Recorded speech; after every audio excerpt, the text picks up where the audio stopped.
So very warm welcome to each and everyone present today, and I'll be the instructor for all of you again. My name is Vineet. So in today's class we'll be going through threads. In the previous classes we learned hash map, hash table, we learned array list, everything. Now we'll move further and we'll go through threads. Okay.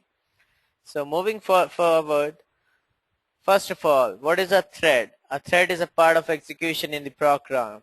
So what is the use?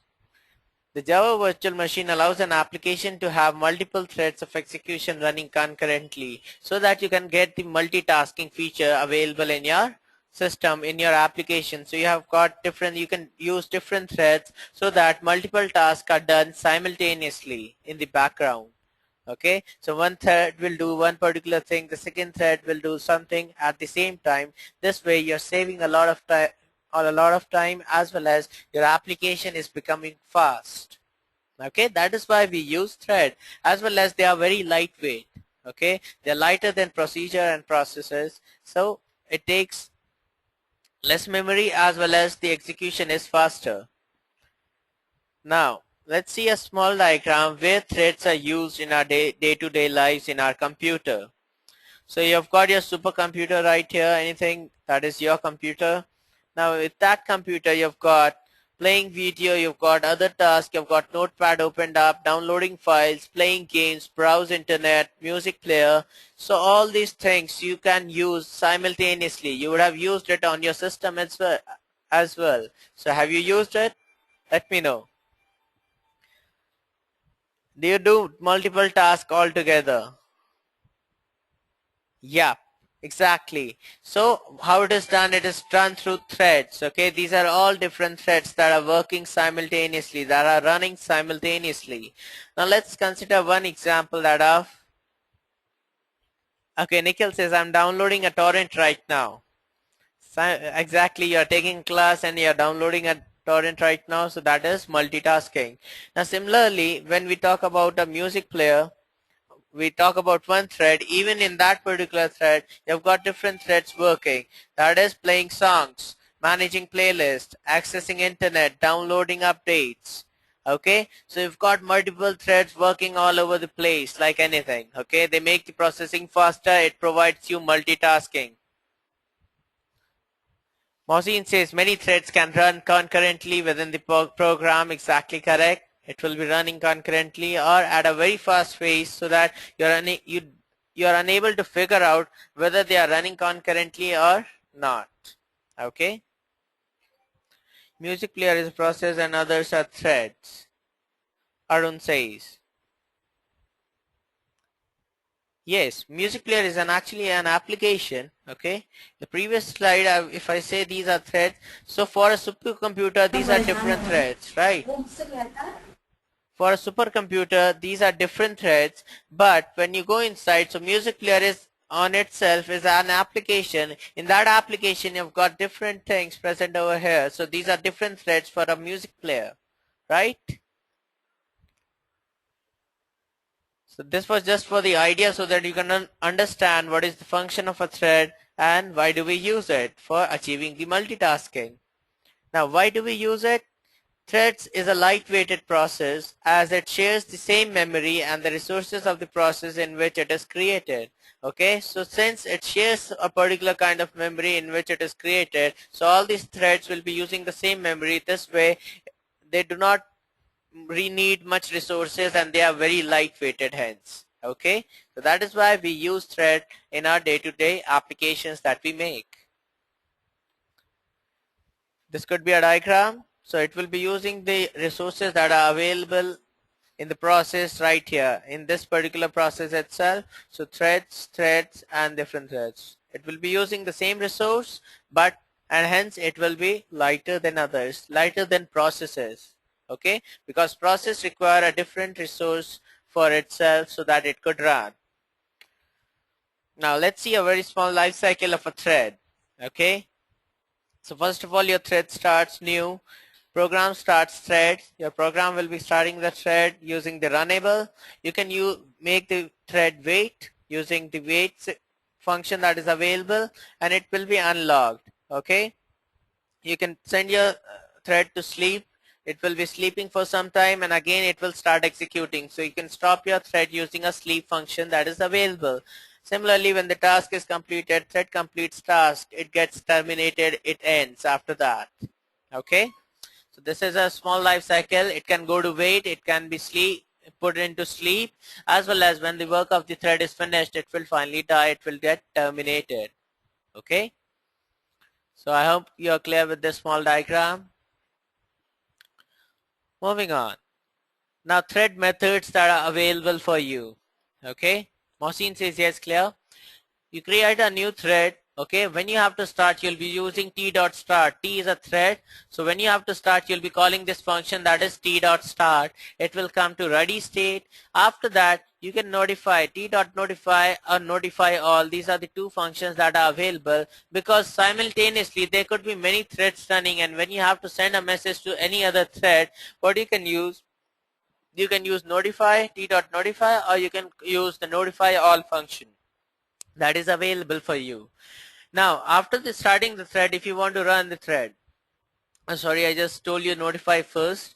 After starting the thread, you'll be running the thread by using t.run. It comes to the running state. Either after running, it executes the complete task and go to the terminated state, or else you can send the thread to sleep by using t.sleep or t.wait. Okay, now at this particular state, it is blocked. The thread is not doing anything. Okay, it is stagnant at that particular moment. After that, when it is coming back to the ready state, it will notify the other threads that I'm coming back by using t.notify or notify all. Again, it will come here, t.run, come to the running state, do its job, and finally terminate it, or comes back here. So this is the life cycle. This is the functions those are called in the life cycle of a thread. All of you write down on the chat window. Are you clear with it? Everyone, please let me know. Vijay says okay. Mavis says yes. Ashraf says yes. Mohsin says yes, clear.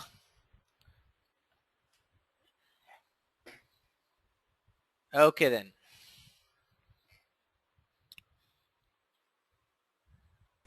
Okay, Ahmed says difference between sleep and wait. Both will do actually block the thread. The only difference could be that is a thread can wait for a particular resource. That is, there is a resource that is available, and since I told all the threads use a same resource, okay? So if a particular thread is using a resource and there is another thread which is waiting for it, so you'll be using wait for that thread until that resource is free. Okay, so as soon as the resource is free, this thread will notify and come back and use the resource. Okay, so are you clear now? And sleep is for putting the thread into sleep for waiting. Okay. Now, there's one more property, there's one more thing that is available with a thread, that is thread priorities. Okay. When multiple threads are running, the order of execution of threads depend on priority given to the thread. Okay, different threads, you can provide priority to a different thread. Now, when multiple threads are running, it will be running on the basis of priority if you want. Okay, if you put the priority 1, 2, and then 7, so first one will get executed first, then 2, and then 7. Okay, so priority value ranges from 1 to 10, and the default value is 5, because it could be that you haven't defined the priority of your thread. In that case, it will take the default one, that is equals to 5. Okay, and in order to set the priority of a particular thread, you'll be using set priority int priority. You'll pass the priority within that. It could be 1 till 10, and method to set priority. This is the method to set priority. So if the thread name is t, then you will writing t dot set priority brackets int priority. That could be 1 to 10.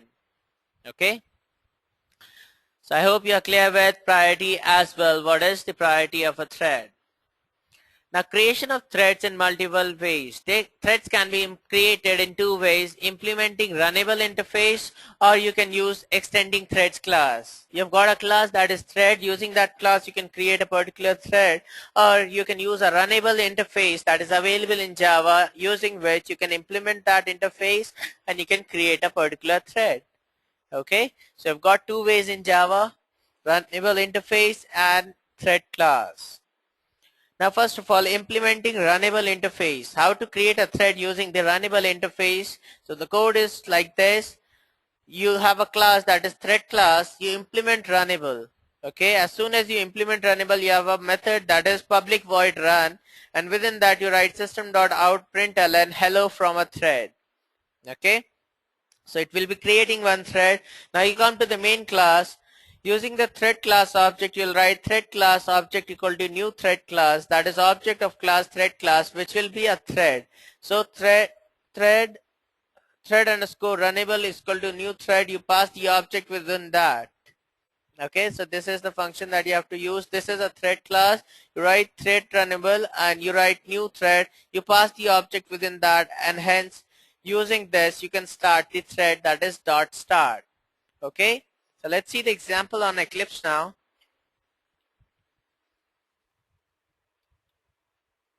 Okay, so first of all I come to creating threads. First through Runnable. So I have my examples.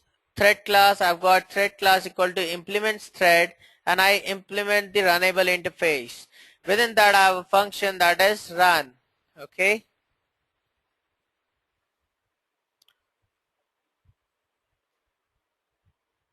Okay, add an implemented method. So as soon as you implement a interface that is runnable,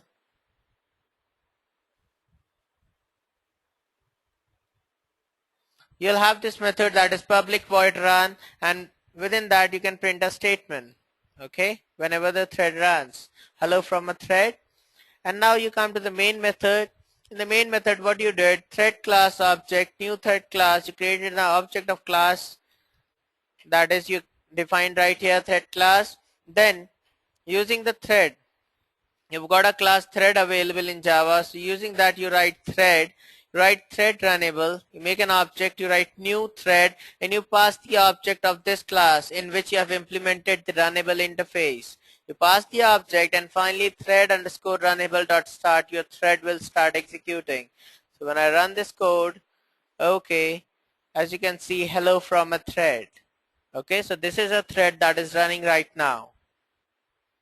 So all of you, are you clear how to use a runnable interface in order to create a thread? Please write down on the chat window.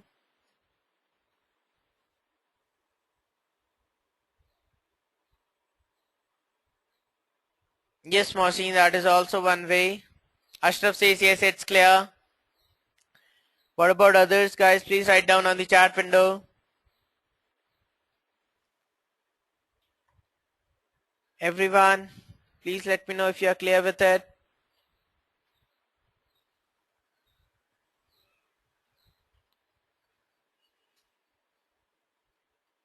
Arun says without creating thread object, is it possible? You'll be using thread, okay? Without using the thread object, you won't be able to create a thread. So you have to use the thread class whenever you're declaring or whenever you're using a thread in your application. Arun, is that clear? Okay, Ahmed says switch to main class code.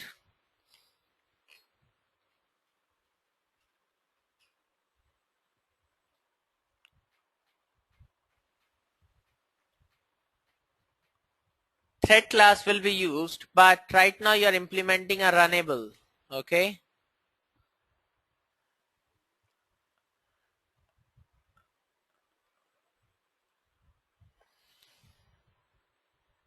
So hopefully it is clear to you how to use a runnable interface. Let's get back to the presentation, and now we'll be using the second thing, that is extending thread class.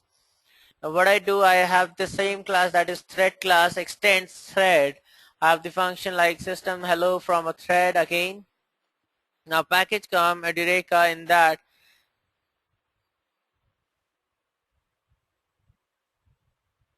I create an object. Okay. Similarly, so I get back to my presentation.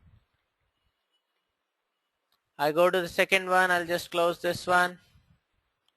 Main thread class.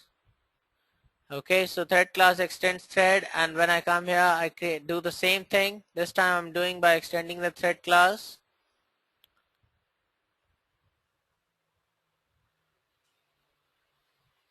and I pass the object into that. When I run this code,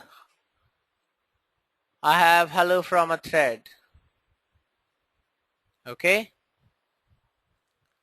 This time I'm extending a class that is thread right here.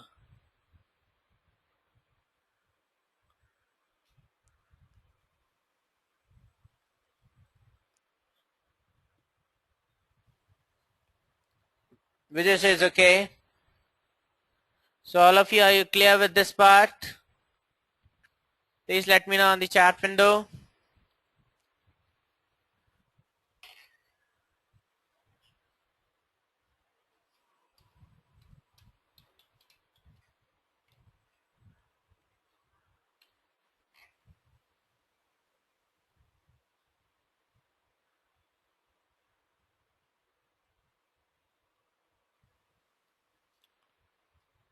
Extend thread again, Arun says okay. I'll come with it again. Now we have got the thread class. I extend this class that is thread. I implemented a method so that I can understand that I'm using this class, right? I come to the main class. In this, I have created an object of this class itself, that is thread class obj new thread class. Now, you could think that since I've extended the class, I can use obj dot start, but that will give you an error. Why? It is because what you're doing, you cannot access a method that is start. Okay, it is not defined. I'll just show you once again. When you come here, you'll find that the method start is undefined for the type thread class. Okay, hence you cannot use the start method to start the thread. You'll have to pass this object into thread class itself on an object of thread class, and then only you can use the function that is start. Then only it will start a particular thread. Okay, so let me know, Arun, if you're clear. Mohsin says yes, clear. What about the rest of you? Please write down on the chat window.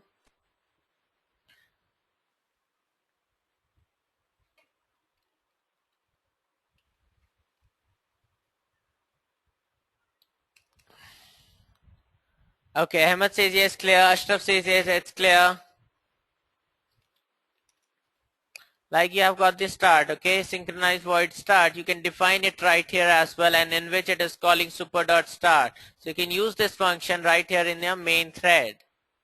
Okay. So if I write, let's try it. Rule 7, I come on the top, obj dot. This time I'll have a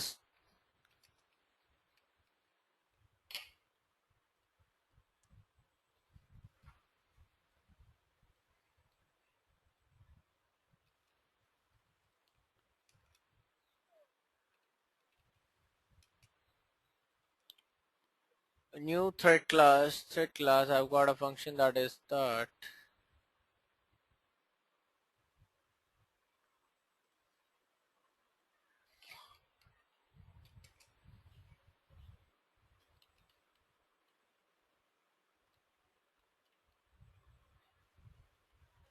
Okay, then means we can implement runnable and extend thread also. Yes, Arun, you can do that. Okay, and the thing that I was trying to do, I'll just try it and I'll post it on the community itself. Okay, so I'll try it once. Even you guys try it some things and just post it on the community. That way we'll be helping each other. Okay, so let's get back to the presentation. Now, thread class methods. There are many methods available in threads, as well as you saw in the last one. Why we call start method, which in turn call run method. Why not we directly call the run method? Okay, that is the syntax. Okay, if you just go back to the Lifecycle, okay, you have to call the run. First you start the thread, okay, it comes into the ready state, and after the ready state it can go to the running state. That is why you call the start method first, you create the thread, and then you come to the running one. Okay, so are you clear with this? Mohsin, see, that is why I showed you this life cycle in the starting. Mohsin says yes. Okay, any other query? Any one of you? Vijay says yes, clear. So that is why just see the functions, it will be called in this way only. That is, you start the thread, it comes to ready. After that you run the thread, comes to running state. From running state it can go to sleep, wait, or the end. Okay, that is, it finished its job, it is terminated, or it can go to sleep or wait, come to the block state, and from that whenever it will resume back to the running one, it will call the notify function or notify all. Okay, so now we were on methods that are available with threads. So you've got int get priority for getting the priority of that particular thread. Void set priority, you can set the priority as int new priority, you can pass within that. Void sleep, that will be of long milliseconds. Void join will be also on long milliseconds. Threads current thread, get state, set name, get state. And now there is a difference between gested. One is returning a thread, the other is returning the string. Now void start, run, wait, notify, notify all, stop, and yield. Okay, these are the different methods that are available with threads. You can try each and every one of them one by one. Okay. Okay, so now we come to multi-threading, but before that, let's see whether we have got some examples for us or not. Okay, so we saw how to create a thread.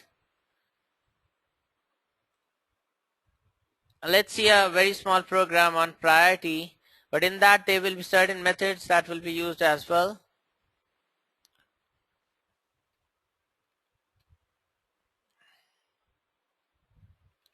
A lot of things is happening in this particular program, in which I have created two threads, that is my thread empty1 and my thread empty2. Okay, and I'm passing a string that is child1 and child2. Within that it comes here. Now when you pass a string, it will call this constructor of this class my thread super, and you pass the name. That means your thread will be named like this. It will call the super, that is thread class, and it will set that name.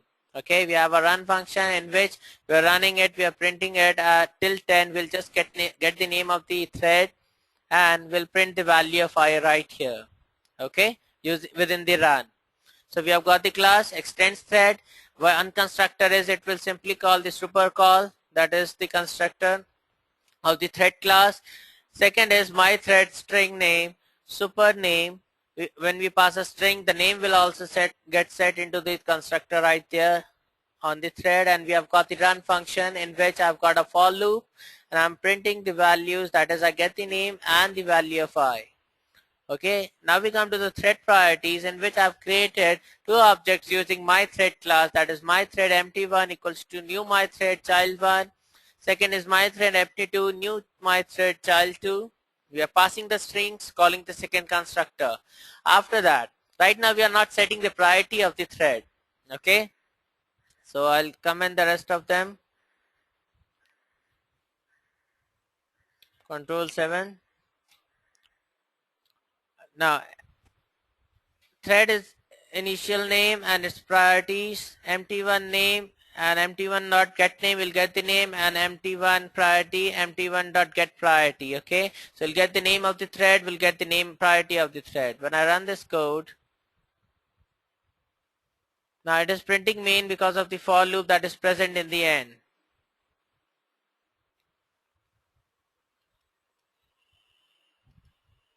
Okay, so right now I'll just comment it. Now after that I move on. I come to the second part, that is again I get the priority and that of name of the second thread, that is empty2. I run this code again.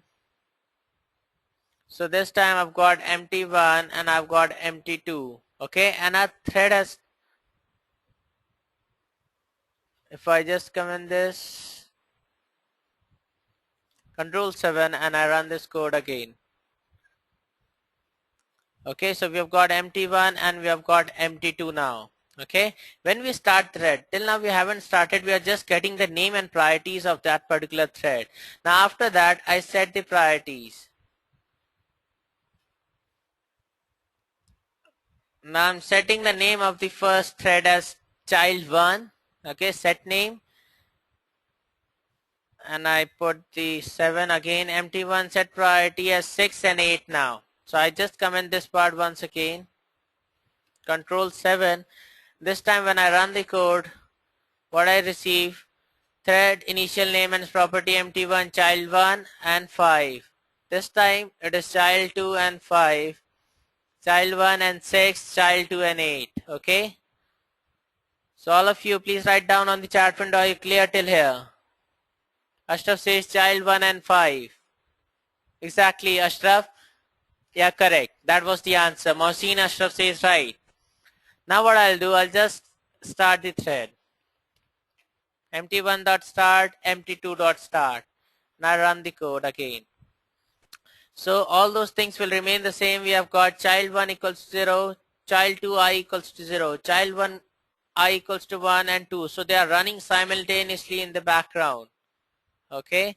Now child 1 is running first because its priority is 6 and child 2's priority is 8. Okay.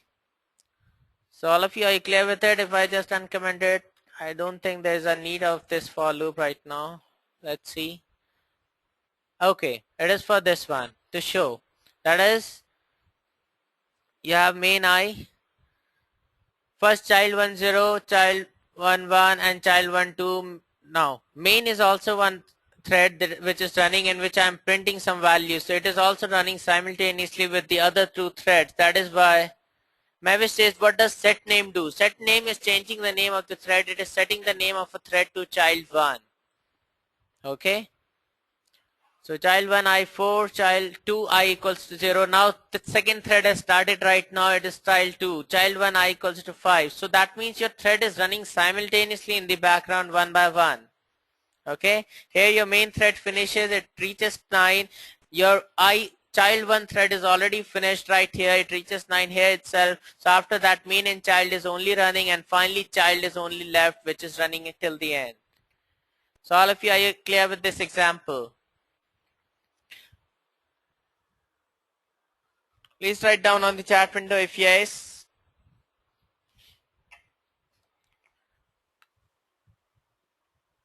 In first default, priorities of both thread is same. Yes, Vijay, the default priorities is 5 itself in the starting. Okay. Mohsin says yes, clear. Vijay says okay. Ahmed says yeah, clear. Okay then. So let's get back to the presentation. I was on multi-threading, sorry. So when two or more threads are running in a process simultaneously, then it is called multi-threading. There itself we were also seeing the multi-threading example as well. Okay, it was the example of priorities, but it was also the example of multi-threading. Priorities are required when multi-threading is present, right? That is multiple threads running simultaneously. Okay.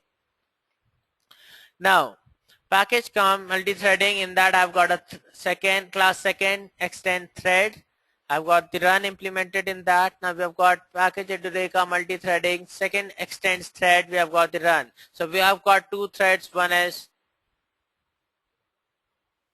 okay, so this one will be the first. There's a small mistake, sorry guys. So this will be the first one and this will be the second one. Okay, so we have got two threads. Now in the main thread, what we'll do, we'll call thread 1 equal to new thread. I passed new 1. Okay, the first class was equals to 1.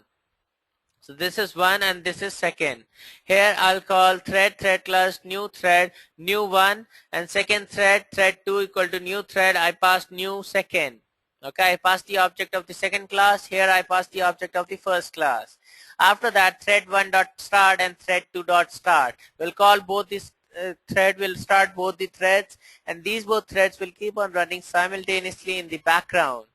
Okay, so let's see a small example of that, the same example that was written in the presentation. So I'll close it and I come to multi-threading, main 1, and there would be one more, that is second. Okay, so 1 we have got right here, extends threads and run.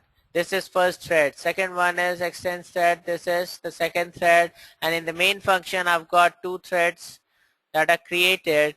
using the first one and the second one, and now I have threads 1.start and thread 2.start. I run this code now. So we have got two threads running, the first thread and the second thread. Okay. If you want to add something, so while true system.out.println first. I'll just copy this.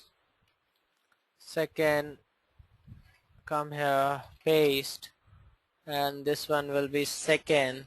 And let's run it once again. Let's see whether the threads are running or not. So as you can see, first, second. So both are the threads actually running simultaneously. Since before we were only printing one statement, that is why only this is the first thread and this is the second thread was available. But if you insert the while loop or anything like that, it will keep on running, okay?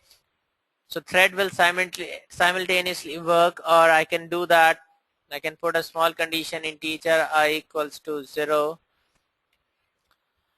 I less than 5. Okay, and I open the brackets, I plus plus and a semicolon. I'll just copy this part only, Control C. I come to 1, Control V, and I'll say first. I save my file. I stop this execution. Let's run the code once again. This is the first thread first and this is the second thread. So we are achieving multi-threading. If I make it first one as 10 or 100, I save it, run this code. Now as you can see, okay, in the first one you could have come up with a question, that is, I'll show you once again, 5. I run this code. You could say that second is running first and then the first one, okay, either of two is running first. That is, if second has started, even though you are starting the second thread after the first one, we are having the second right here, okay. So you can say that if one thread starts, either of it, it will finish its processing and then the second thread will start. That is not so. For testing that, you can just change one of them. Let's say I change this one to 100, the value of I less than 100. The other one was still 5 itself. So what you can see, first the first thread and then second thread, first is running and then comes the second. So what happened? It came to the first thread first and then the second thread, then again it ran the loop. Okay, if you make few more changes, it will do function accordingly. So what it is showing, it is really showing that your threads are running in the background simultaneously. They are so fast that you do not get to know that they are one. Actually in real life what happens, first one thread executes and then the second one, but the switching of the threads are so fast you never get to know that these things are not running simultaneously. It appears that they are running simultaneously, hence this is how it is done. So all of you, let me know, are you clear with this example that I've shown you right now? So this is how you actually play with threads and you try to understand what is actually happening in it. Okay, Masin says yes, Ahmed says yeah. Okay, it was previous year. What about now? Everyone, please let me know. Mavis says yes. Ashraf says yes. Okay. So today we have got many examples to see. Okay, so we'll be seeing each and every examples. We come to synchronization. The process of making only one thread access the object when two or more threads are accessing the same object is called synchronization. Did you understand it, or are you confused with this statement right here? I'll read it once again. The process of making only one thread access the object when two or more threads are accessing the same object is called synchronization. So guys, let me know, are you confused with this statement right here? No. Ahmed says no. That's good. Now what it is trying to say is that, Ashraf says no. So what it is trying to say is that if there is an object, one particular entity like pen, and there are two people like Ashraf and Ahmed, okay, Ahmed and Ashraf are there and there is only one object, one resource, that is pen. Both of them are using the same pen.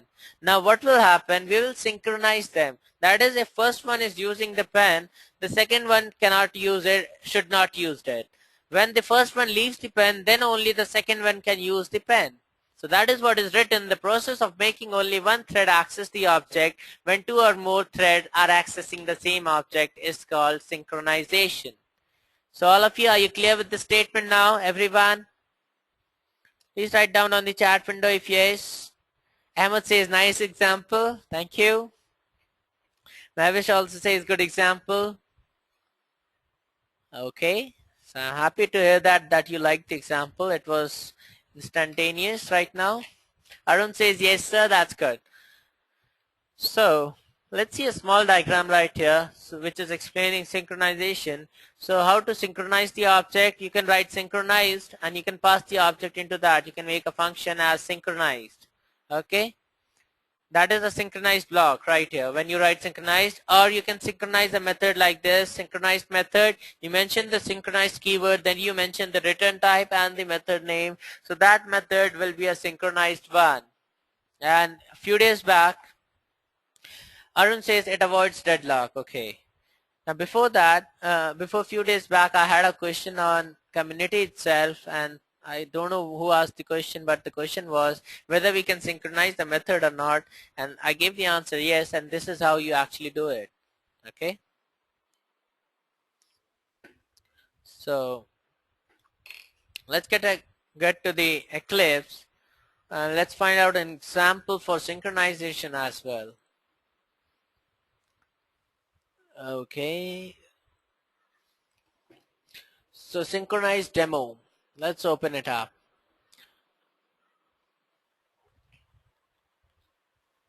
Okay, so what we are doing, we are creating two threads right here.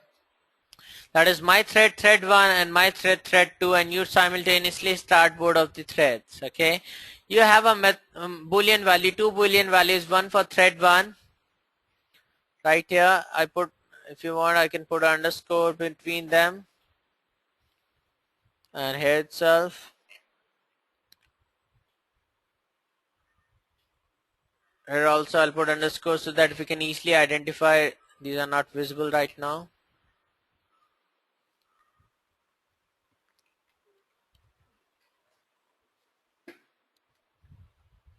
Similarly, I'll do for this one as well.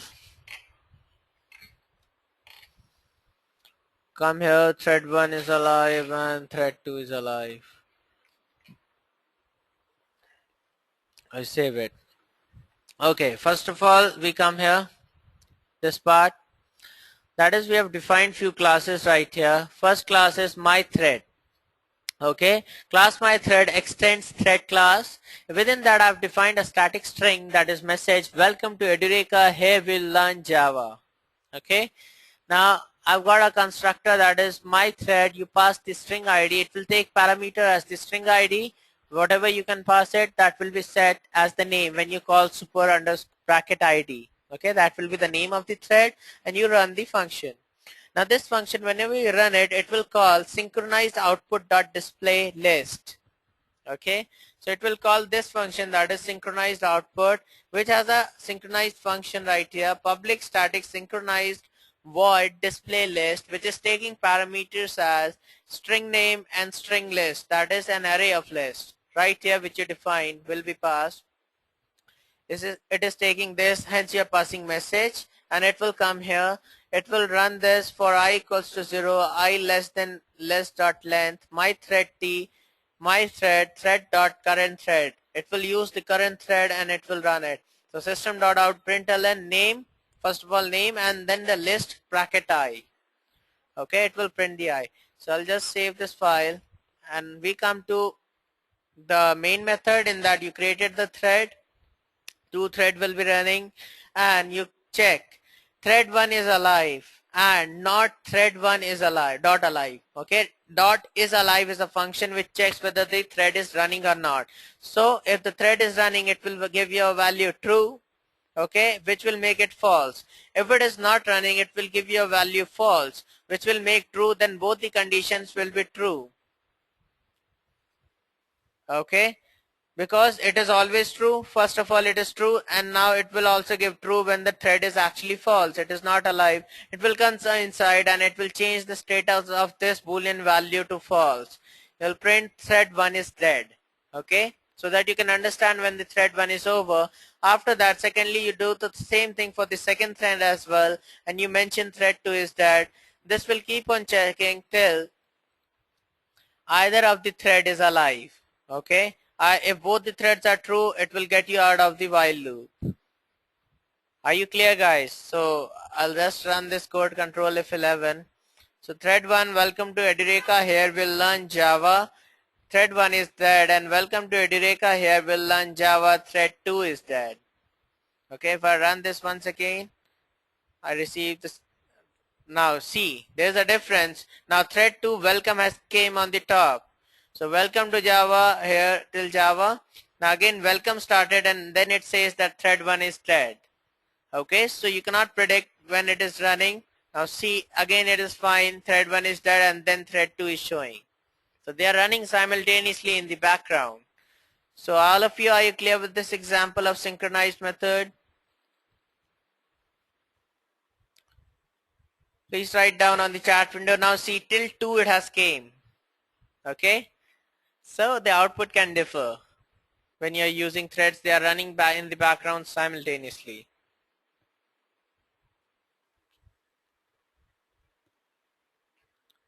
Mohsin says yes, clear. Okay, it was a previous comment. What about the all of you? Please write down on the chat window if it is clear to you. This was the code once again. If you want to see it, you created 2 threads. Threads are awesome, Ahmed says. Exactly, they are awesome as well as unpredictable. Do not know what output you'll be receiving on the console window. Okay, so you've got 2 threads.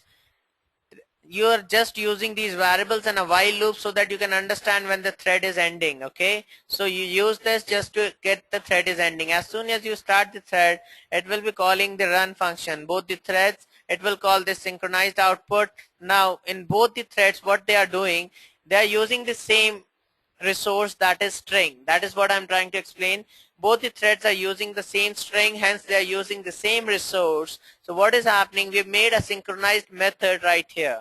Okay, so first one will execute the entire part and then comes the second one. So if I run it again, hopefully you'll understand it in a better way this time. Right here, it will use the entire part and then thread 1 is dead. Okay, and then only you will see what will happen, like a very small change right here. As you can see, welcome to Edureka, thread 2 also started, but you'll never find this thread 2 in between like this, that is using this particular resource till the thread 1 is over. So thread 1 will do its execution first, and then only thread 2 will be able to use that resource. So are you clear now, guys? Please let me know. Are you clear with the synchronized method that I have used right now, that particular string resource that we are using? Ashraf says clear. Is Ashraf the only one to whom it is clear? Mohsin says yes. What about the rest of you guys? Sarah, Vijay, Mehvesh.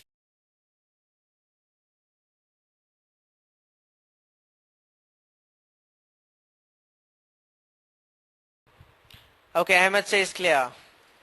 What about the rest of you guys? Please talk to me and be interactive. Mehvesh says clear. What about you, Arun? Okay, Arun has said clear. Okay then.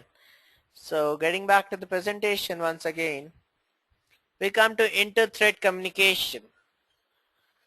Now, the process of communication between multiple threads is called inter-thread communication. In this process of communication, when one thread is executing, the other thread will wait for the thread to be executed. Okay, so as it is said that only one thread will be executing and the other thread will wait for the thread to be executed, the method used for communication are wait, notify, and notify all. When there is a situation that you want that this first thread should execute first and then the second one, in those cases you've got wait, notify, and notify all. If you want to have an example, like you are standing in a queue for taking the tickets for a movie, right? So what will happen, first will go and he will take the ticket, and for the second one it will say wait. After that, when the first one comes, he says notify. So second one goes inside and the second one says wait. So this way it will keep on going and the thread will keep on executing itself. Okay, so wait and notify should be understood quite clearly. Whenever the thread is coming back, it has done the execution, it will say notify, and every thread will get to know whichever is the next thread which was waiting, it will now start the execution of its program or its process, whatever it is. Ahmed says, please repeat. Ahmed, I was trying to give an example like, let's try to paint something today. It's been a while, so we'll try paint. So I come here. So I have this method first. Going inside, okay?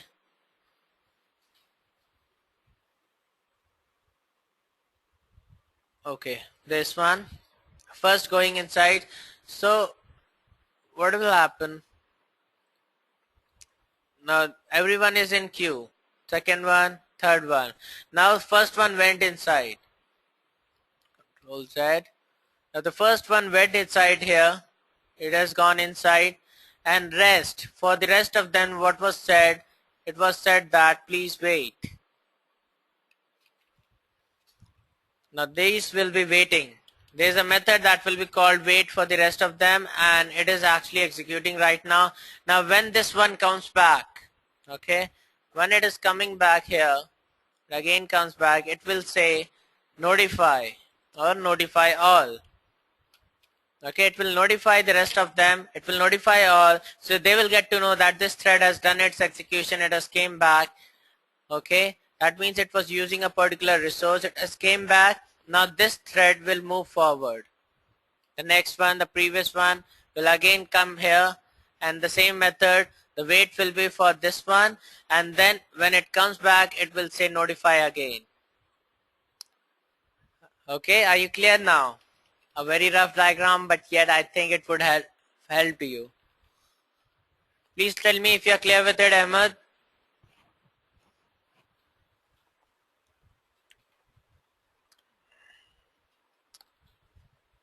Ahmed says, I love the way you paint. Okay, and I love the way you lie, Ahmed. I hope you would have heard this song. Arun says this notify all and same as notify.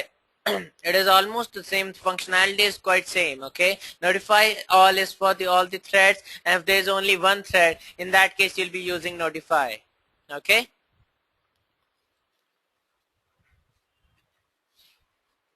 okay then. So we are directly on Eclipse. So let's see thread communication. Okay, we have got a example on thread communication, consumer, factory, producer, a big example, guys. Okay, so try to understand it. What we have got a consumer, we have got a factory that produces, and we have got a producer. Okay, producer uses the factory to produce the goods, and consumer uses the factory to consume the goods. So for the functions for consuming and producing is present within the factory itself, because consumer comes to the factory so that he can consume the goods, producer comes to the factory so that he can produce the goods. Okay, so we come here, we have got integer I, boolean items in factory, we have got one variable items and boolean items in factory. Now you come to produce first. You have got a method that is produce, which is a synchronized method and which is taking integer items in it. Okay, that is how many items has to be produced. So if items in factory, you pass it if it is true within this, so it will try. Okay, it will come till wait. Okay, if it is true. After this, when you are checking if it is true, first time it was not set, so it will be null, as for it won't come inside. It will come here, this dot items equal to items. You'll set the items whichever is passed right here, 1, 2, whatever it is, you'll set it. After that, items in factory is equal to true. You'll convert that boolean value to true variable, and you'll set system.out.println produce items plus items. Okay, That means these many items are produced. After that, you have got a notify, you'll notify all the threads. Again, when consumer calls a function that is consume, it will check not items in factory. Okay, because previously it was false. This time it was set to true. So you check not items in factory, so it will be false this time, even though you turned it to true. So it will come inside system or consumed items. Items, that means how many items were produced, they were consumed totally. And then items in factory is again set to false, notify. Now if you see consumer and producer right here, in consumer, first we come to producer. We have got a factory, we create an object factory. Producer factory FA, we pass the object to that. This dot FA equal to FA. We are passing this object. This is the constructor of this producer class. Okay, so we are passing this object so that we can use the functions like produce over here, or in case of consumer we can use the function as consume. So we have three functions, three classes: factory, consumer, and producer. All the three we are using it right here in the main method. In the main method, what you are doing, you are creating an object of factory and you are passing the same object to producer FA and to consumer FA. Okay, you are creating the object of producer and consumer classes that are thread classes, and that you are passing FA and FA. So first of all, producer is called, you come here in case of producer, FA was passed, you created an object of FA. So in constructor what you did, this dot FA equals to FA. Can you tell me the significance of this statement, that is this dot FA equals to FA? Please write down on the chat window.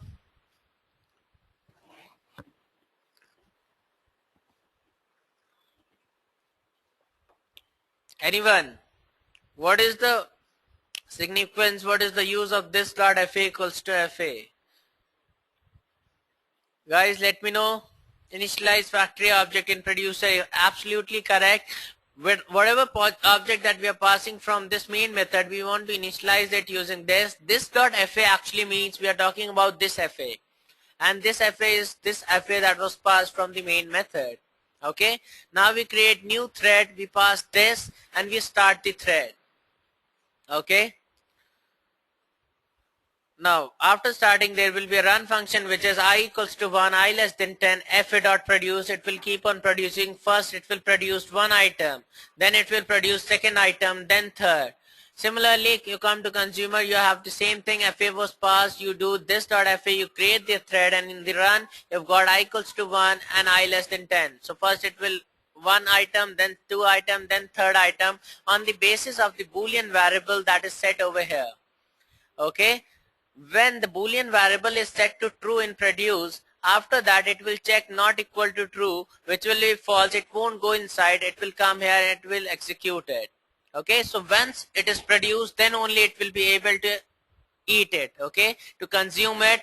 Or once it is consumed, then it cannot consume it again. First it has to be produced. So we are showing this example. Let's see what is the output. Let's run this. As you can see, there was while loops. Even then it is not working like that. Produce items 1, then consumed item 1. Then 2 items were produced, then 2 items were consumed. 3 and then 3, 4 and then 4, 5, 5, 6, 6. So like this it is going. Even though there were while loops present, you cannot say that. First time it produced one item. Right here, first produced one item. Since it was calling a function, it goes back there in the factory. It produced one item and this item in factory was set to true. Okay, and item was equals to 1. You come here, you check. Now not true is false. You directly come here, prints consumed items, that is 1 was produced. So it is saying that you have consumed one item and you set it to false. So first it will produce and then it will consume. Are you all clear with this example? Here also we are using the synchronized methods right here. And we are using the wait. Okay, the next time it comes here, it will be waiting. We are notifying as soon as it is done. We call the notify function. In the consumer as well, we are doing the same thing. We wait or we notify once it is done. Vijay says, okay, what about the rest of you? Yes, Arun, this .fa is the local variable. All of you, please write down on the chat window, are you clear with it? I'm sure these are all new concepts for many of you, but still, I think you should get something out of it. Okay, you should understand the flow, what is happening, and how to do it. All of you, please write down on the chat window, are you clear? Ahmed says yes. What about the rest of you? Ashraf says yes. Only Ahmed and Ashraf are the ones who is saying yes. And I feel that they already know threads from before. What about the rest of you guys? Mavish says yes. Okay, at least one. Okay. So let's get back to the presentation. And now we come to deadlock. Can a consumer consume produced item 5? Okay, yes. Produced item 5 is also consumed by the consumer. As you can see. Arun, are you clear? Now this program has been set like this, that is whatever is produced has to be consumed first and then the another production will be done. No, not like this. There's nothing like consumer 1 or consumer 2. Okay? There are different items which are getting produced at different intervals of time. The criteria for this program is that once a toffee is produced, let's say we are considering a toffee, first one toffee was produced and then it was consumed. Till the time it is not consumed, it won't be making any more toffees. The factory won't produce any more toffees till all the toffees that were produced are consumed by a consumer. Okay. Vijay says my connection is not working well today, so I'm facing some problems. I'll clear topics from video after class. Okay. Arun says okay now. So I hope you are clear what I'm trying to say. The program has been implemented such that first whatever items those which are produced will get consumed and then only the next item will get produced. Okay. So we were on deadlock. Deadlock is a situation in which a thread has got an object and waiting for an object. Just a thread lock is a situation in which a thread has got an object and waiting for an object locked by another thread which is waiting for the object locked by the first thread. Okay, as you're seeing in the diagram, there are two threads. Okay, the first thread is waiting for object 1 which has been locked by thread 1, which is being used by thread 1, and similarly thread 2 is similarly thread 1 is waiting for object 2 which is locked by thread 2. So this way this is in a deadlock because each and every thread, both of the threads that are present right here will keep on waiting for the resources which has been taken by the opposite one. Okay, so they are in a deadlock because thread 1 needs object 2 to complete its operation. Okay, but object 2 won't be released by thread 2 till the time it receives object 1. So this case is a deadlock one, that is there is no solution for it. It will be stuck like this forever. Are you clear with the deadlock part that I have shown you right now? Please let me, have you understood what is a deadlock?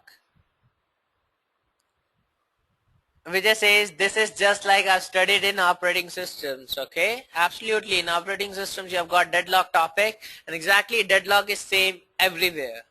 It means the same. Mohsin says yes, Arun says yes.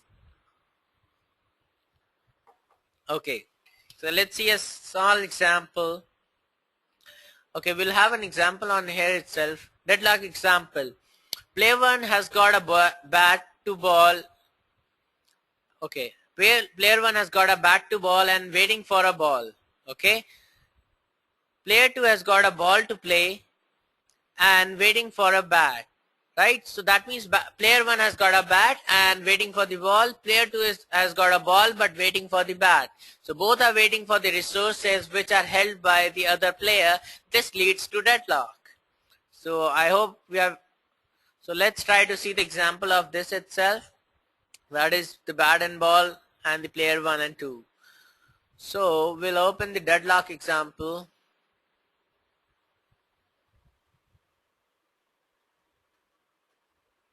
This one.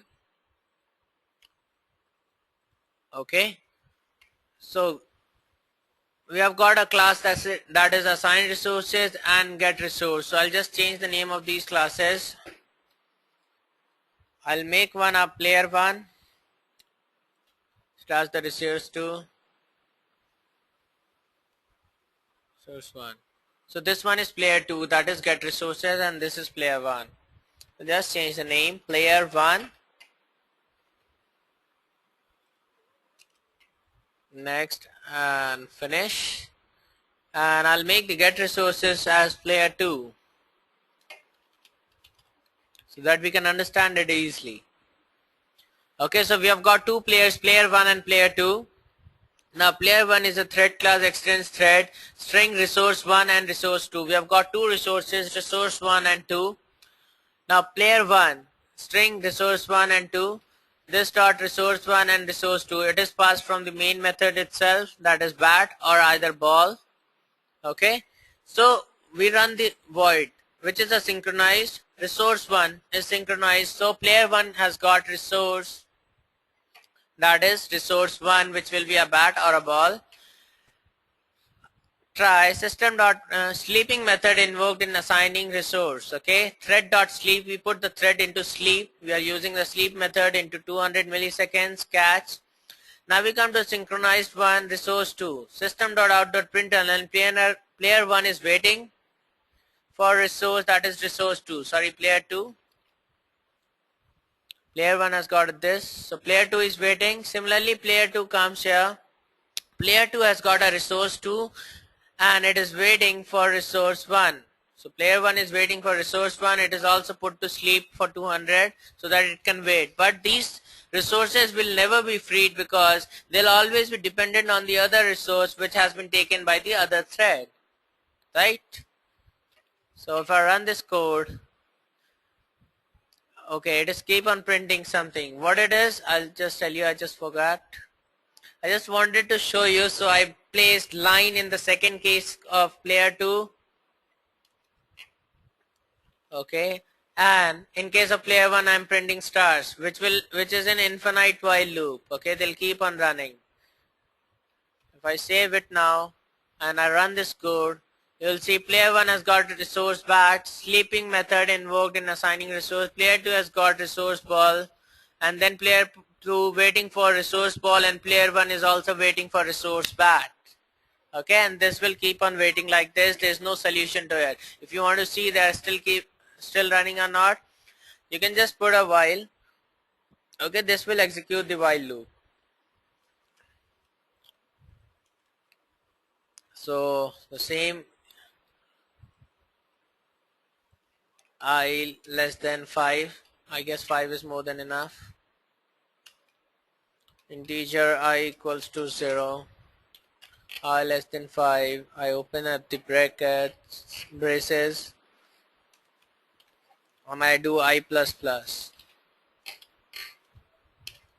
Save the file. I copy this part as well. I paste in this, instead of this I'll print 2 like this.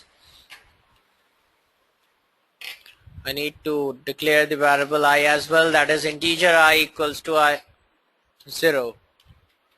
Okay, I run this, save this file, run this file once again. Okay, as you can see, they keep on trying that I get the resource, but none of them is getting it. So all of you, are you clear with this part, the deadlock one? They'll keep on waiting. Please let me know on the chat window if yes. Ashraf says yes, clear. What about the rest of you?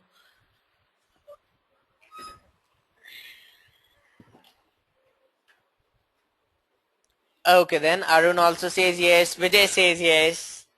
What about Mehvesh, Mohsin, Sarah?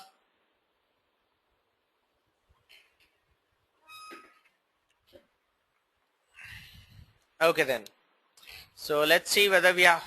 Okay, that was the final topic, guys. Actually, these topics are quite extensive and interesting, but they are short, right? So we'll see a few more examples that I have for you.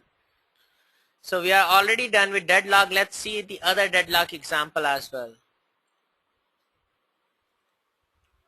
Okay, this is not really a deadlock example, but we are using two threads, okay? We are creating a bank account and there will be money deposited into the bank account, okay? So I'll just show running right now. When I run this, you may receive this example as the assignment as well, okay? So creating two bank accounts, Mr. Abhishek account is this and Mr. Rahul account is this. Rahul balance is 1000 and Abhishek balance is 5000. Enter amount to be transferred right now. Now I have to enter amount to be transferred, so I write 2000 or 2000. Transferring, okay.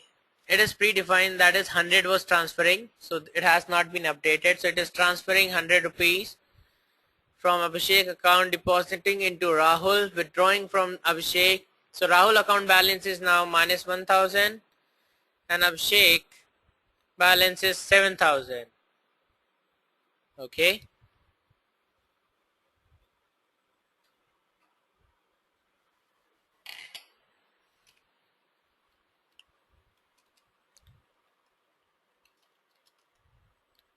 Now transferring 100 rupees from Rahul account to this. Now you can see there is a thread which is running again. Okay, so the point of staying is that you don't have to go through the amount that is written or getting printed. You have to see that there is a thread running in background after some time. Okay, it waits for some time and then runs. If you see the code right here, okay, you have got the deadlock demo.java. This is not really a deadlock. So first of all, you print creating two bank accounts, Mr. Abhishek this and Mr. Rahul. This is printed in the starting.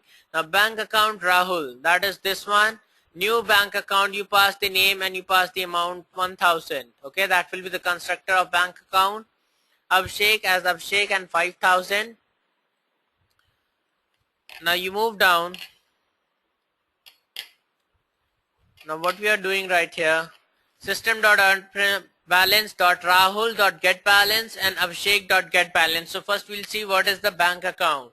Okay, so in bank account we have got two variables, one is of double type and one is for name. Okay, now bank account we pass string name and double, so we are getting the string name and double from here itself. We pass the amount, that is Rahul will be 1000 and Abhishek will be 5000. So that was set right here itself. Name was equal to Rahul and then 1000. Now using get name you can get the name of the account, using get balance you can get the balance. Now deposit you can call to deposit the amount in the previous balance, and then the thread sleeps again for 4000 milliseconds. Okay, this is in milliseconds. Okay. Now public withdraw double amount, synchronize this. Before withdrawing is synchronized with deposit right here. Similarly, same case is done, that is thread has been slept using the sleep function for 4000 milliseconds, balance equal to previous balance minus amount that was withdrawn. Okay. When you come to the SBI, after that you're getting the balance, you're printing the balance for both Abhishek and Rahul. You're creating two threads, thread account 1 and account 2, new SBI, my SBI, my SBI. You pass the name and Rahul and Abhishek. Okay, you pass the accounts Abhishek and Rahul. You come to SBI, what it is taking, extends threads, private bank account. Now my SBI constructor is taking the bank source, that is from where the money has to be transferred, and it is taking the bank account, the destination bank account, that is this. You set it right here in the variables that you have passed. Now public void run, in that enter the amount to be transferred. It is taking an input. Okay, and you pass transfer amount. When you see the transfer amount declaration, it has been done right here. The method, you pass the double amount into that. Yes, around my SBI is a class which has been extended as thread right here, as you can see. Okay.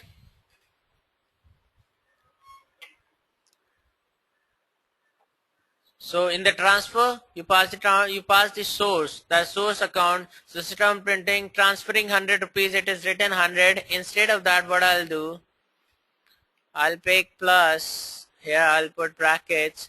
Now this time whatever amount that you'll be passing will be shown here. So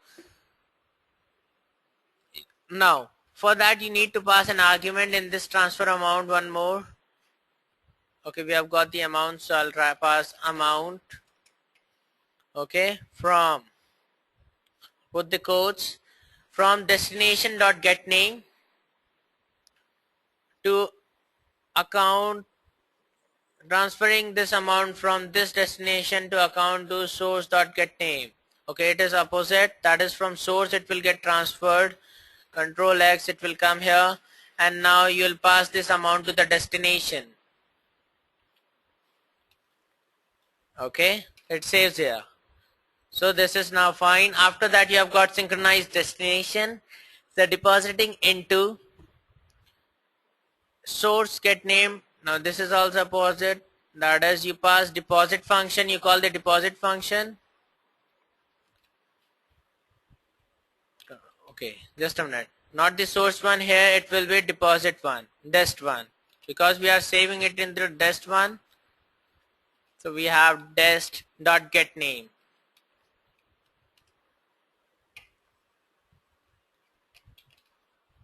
I save the file now, and we have got dest.deposit. We are depositing the amount that was transferred. System.out.println withdrawing from dest. So whatever, will just leave the names right now. I'll just run this code once again. This time, as you can see, same here. Rahul balance is 1000. Abhishek, enter the amount to be transferred. I say 500. So transferring is 500 from Abhishek account to Rahul account. Now depositing into Rahul. Right, withdrawing from Rahul again. This time Abhishek's balance is 4500 because it was transferred to Rahul. So I guess you are getting the point, right? So there is a thread that is running continuously. We put it on sleep, that is why it is waiting for 4000 milliseconds, that is for 4 seconds. So guys, are you clear? Have you got a feel of it? How you are declaring a bank accounts and you are transferring the money using threads? Please write down on the chat window, let me know. Rahul account to Abhishek account.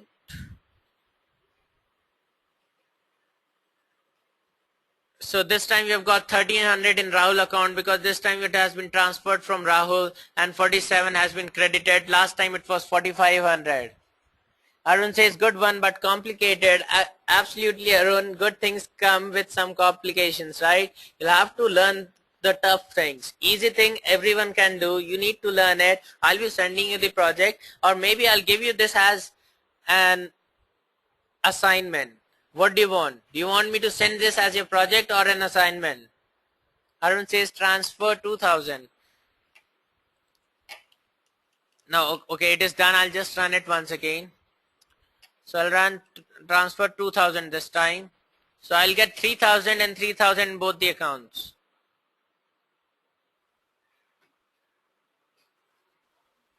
Right? So the amount is actually done correct. Ashraf says in project. Okay, I'll give you the assignment. Irfan says both. Both could not be the option. Both is out of the option. Either you take it as example or you take it as assignment that I'll post it on Facebook community today itself. Okay, and you have to work it, and I'll give you a deadline for that to complete that assignment and submit it. Vijay says assignment. Irfan says assignment. Okay, absolutely, I'll give you as assignment then. So Arun, did you see 3000 this time? If I do 3000 again, transferring 3000 from Rahul account to Abhishek account, and as you can see, Rahul is empty pocket now and Abhishek has got 6000 now. Okay, so have you understood what is happening? Now he says again, now this loop has been run, this thread is only running for 3 times. Okay, we actually stopped it for some time, so it is stopped after that. Okay, is that clear, Arun? You have to put different checks. Like I think I understand what you're trying to do. You are trying that now Rahul's account is 0, right? And you want to take the 2000 rupees from his account. So you have to mention a check in your application. In this one, this example, I have not placed a check. Okay, because I just have to demonstrate in front of you all. But in your application, the assignment that I'll give you, I want each and every check, right? So you just have to place a check. Whenever it comes, it will first check the amount balance, whether it is more than the transferred amount. If it is more than that, then only do the transfer, or else display a message, the system.out a statement that the insufficient balance in the account. Okay? Is that clear to you? Please write down on the chat window, everyone, are you clear with this example? And I'll send this example on your Facebook community, download it, and I hope you are quite clear with the concept as well. What you have to do, you have to create a bank. Using that bank, you can create accounts, okay? Let's say two accounts, and you have to show the transfer of money. Make it 2 accounts, 3 accounts, whatever you want. Transfer the money from each other and use threads in that, okay? Okay, then I think you're clear. Everyone says yes.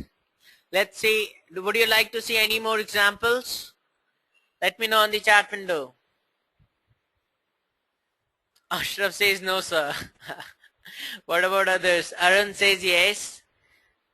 Come on, guys. I need a... Okay, I receive a lot of yeses. So let's take one more example. Let me see. I won't take a tough one this time. Okay, we have got a example.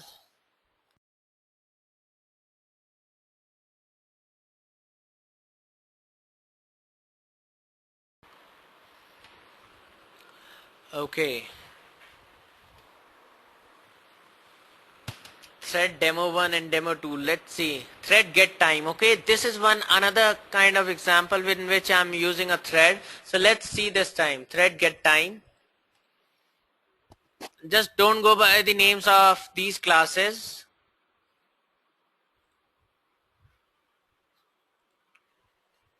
I'll just save the file and I'll just run it. Now keep seeing. Got message Thursday, March. It is fetching the time, the system time. Arun says car purchasing. I don't think so. That will be an assignment for you, Arun. So this thread is it will keep on fetching the time for you after some times. Okay, it is in an infinite loop right now. Okay, consumer and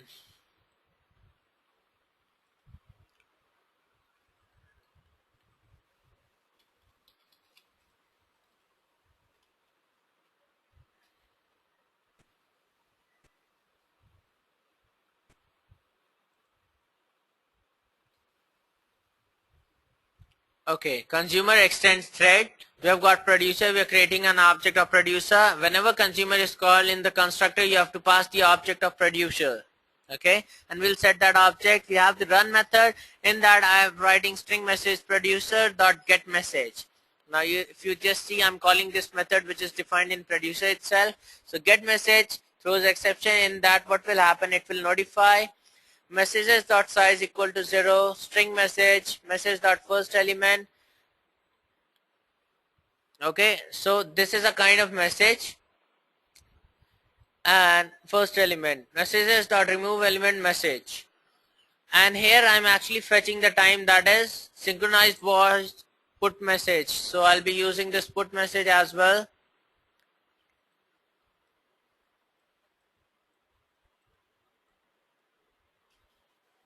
New producer dot start.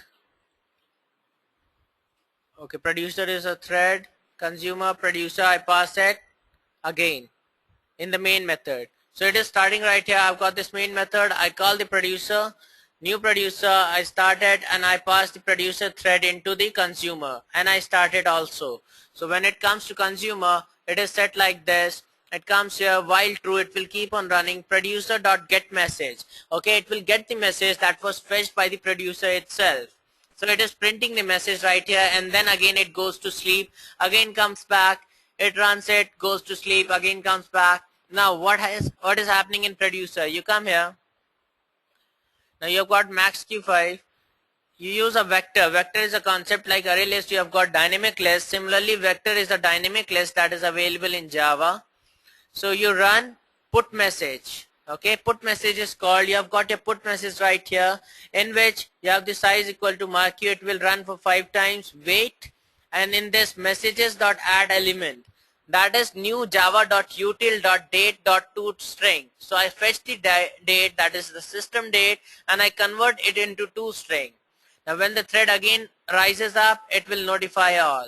That is why you come here, again it gets the message.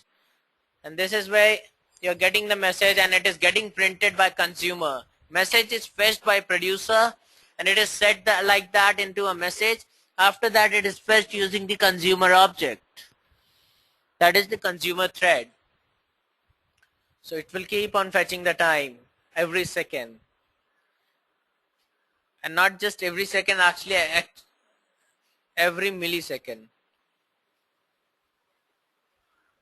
Okay, that will be seconds. 5:26 and this is second, right? It is fetching every second. So guys, another example for you in which threads are used. You'll be more clearer when you actually attempt the examples. Try using threads in your programs, in your application. So all of you, have you got some concept? One thread is actually fetching the time, other thread is actually displaying the time. That is the consumer one.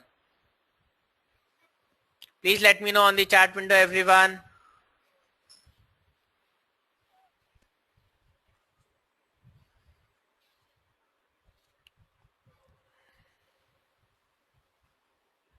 Can you all hear my voice? Please write down on the chat window.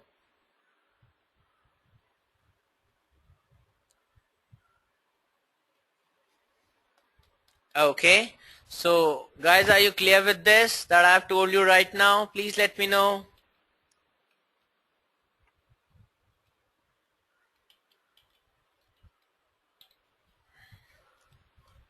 Okay. So I suppose yes, I consider yes, and I'll be sending you the recording on your email IDs first of all. Second, I'll post it on community. You can go through it again and I'll send you the examples as well. Okay, but not the bank one. Bank one will be posted as an assignment to you. Okay, so just attempt the assignments. I told you there were people who were saying that, sir, the questions that are present in for the chapters, the modules, they are quite easy. So this time you have got tough one. When topics are tough, you'll get a tough assignment, that is threads. So try solving it. I'll post the solution. I'll give you a deadline for the assignment and you have to finish in that deadline itself. So will you all accept the challenge? Let me know, guys. Do you want a challenge kind of thing? This is somewhat complex but will clear after 2 or more tries. Vijay says absolutely. Mohsin says yes. He's up for it. Okay then. So you'll get your challenge today itself. Ahmed says always ready for challenges. Let's see, Ahmed. And the competition will be something like this, that we'll see who actually solves the question first and sends the solution on the Facebook community. The first one will be the winner. Then the second one and then the third one. This way you'll be rated and I'll provide you a badge for it. Okay, a different badge. Everyone will have a different badge according to the submissions of the assignment. Okay. So for today, this was all. So I think we should take a leave now. Thank you for coming here today again. It was a great class with you all of you. I don't know about you. Was the class good for you? Was it informative? And I received no replies. Mavis says yes. Irfan says yeah. Vijay says it's excellent. Arun says more informative. Ahmed says obviously yes. Mohsin says yes. What about Ashraf? Your input is quite good. What about you? What do you think? Okay, Mohsin says thank you, sir. You're welcome. As always, I'll repeat my sentence. That is, right after this class, you'll receive a survey to fill in. Give your comments, give your suggestions so that I can improve myself and provide you a better class in the future. Okay, so don't you forget to fill in the survey. I know who were present in today's class and I would like all those names present on the survey list. Right? So bye-bye all. Thank you for being here today. Have a nice day and just wait for the assignment that will be posted on your Facebook community itself. And I'll also unlock the assignments on the LMS. Okay. So bye bye all. Thank you. Take care. I'll just end the class now.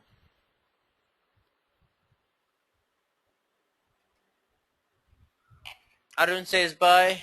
Bye Arun.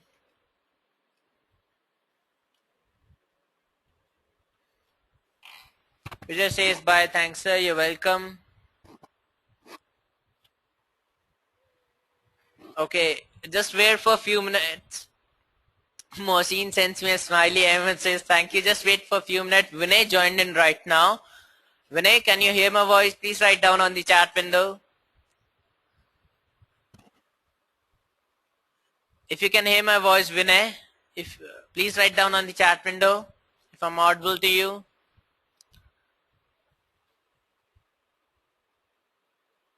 Okay, he's not saying anything, but Vinay, I'd like to tell you that class is over right now, so I just stopped everyone so that we can say bye-bye to you, and we'll be seeing you in the next class next Tuesday.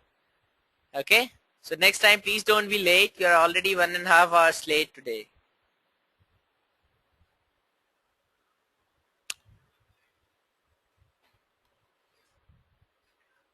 Okay then, everyone, bye-bye, take care, thank you. And guys, one more thing. I'll be posting the registration link. I'll be posting the registration link for the next class as well on your Facebook community itself. Okay, so don't you forget to register yourself one day prior to the class, because it gets very difficult for me to approve your request just as the class starts. Okay, because what you do, you just register for the class 5 minutes before it, and it really creates a lot of problems for me. Okay, so just check the links on a Facebook community itself. You'll receive it very soon. I'll be posting it by Sunday or Monday. So just register yourself one day prior to it. Arun says I was suffering from that. Absolutely, Arun. That is why I'm saying it. That's fine. One time is good. You improve the next time. That is the good thing. Amol joined in right now. Amol. Ahmed says, why is it necessary to register always? Ahmed, because every class is getting created differently. Okay, that is, first class was created and then second, so every class is a different object, different instance, hence you have to register for them differently. It is same like objects in Java. In objects, every object holds the state of the variables. Similarly, our webinar classes hold the states of the registrations. You have to register each and every time for the class. Ahmed says, but we have already registered for the whole course. Yes, you have registered for the whole course. That is why you are receiving the registration links, right? But you have to register for the class every time. Amol says, can't attend because of load shedding. Okay, so never mind. So Ahmed, I hope I'm clear to you what I said, that you have to register every time because these classes are created again and again. Ahmed says played in Java. Okay. Sorry for that. Amol says that's fine. Arun says live example. Don't be sorry, Amol. You'll just watch the recording of the class. Right now we are on the end of the class. We'll be ending the class now. So just go through the recording. In today's class, we went through threads and different methods available and various examples today. Okay. So just check the community for the recording, or the email ID that you have registered on that. You'll receive the recording. So you can go through that. Amol says thanks sir. So I think finally I'll leave the class now. Bye bye. Take care. Thank you.